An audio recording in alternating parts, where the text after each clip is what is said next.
अध्यक्ष महोदय, सन्माननीय सदस्य श्री शंकर जगताप यांनी अतिशय महत्त्वाचा प्रश्न ह्या सभागृहामध्ये उपस्थित केलेला आहे आणि ही वस्तुस्थिती आहे की राज्यामध्ये बऱ्याच ठिकाणी खाजगी वाहतूक करणारे ह्या बसेसमध्ये ही अवैधरित्या पार्सल वाहतूक केली जाते। काही बसेसमध्ये ही एसी बसेस असल्या कारणानं वरच्या टपावर त्यांना काही पार्सल नेता येत नाही, परंतु ज्या नॉन एसी बसेस असतात त्या ठिकाणी वरच्या टपावर सुद्धा त्या पार्सल ते घेऊन जात असतात।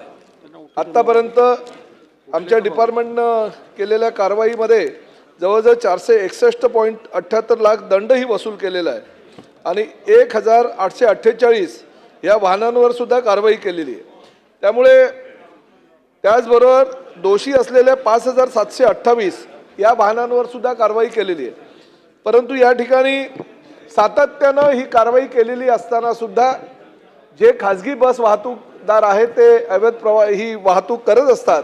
त्यामुळे माननीय सदस्यांनी सुचवल्यानुसार मी माझ्या आरटीओच्या अधिकाऱ्यांना अशा सूचना केलेल्या आहेत की फक्त दंड वसूल करून चालणार नाही, तर वारंवार जे दोषी सिद्ध होणारे हे वाहन चालक आहेत किंवा जे मालक आहेत त्यांच्यावर मोटर वाहन अधिनियम 1988च्या कलम 86 अन्वये अशा प्रकारे जर बेकायदेशीररित्या वाहतूक ते करत असतील पार्सलची तर परवाना निलंबनाची कारवाई करण्यात येईल। पहिल्या 3 गुन्ह्यांपर्यंत परवाना निलंबित करण्यात येईल। पहिला गुन्हा जो आहे तो 7 ते 10 दिवस, दुसरा गुन्हा 10 ते 15 दिवस आणि त्यानंतर तिसरा गुन्हा हा 15 ते 30 दिवस निलंबन आणि त्यानंतर चौथ्या गुन्ह्यास परवाना रद्द करण्याची कारवाई करण्याच्या संदर्भात मी सूचना केलेल्या आहेत।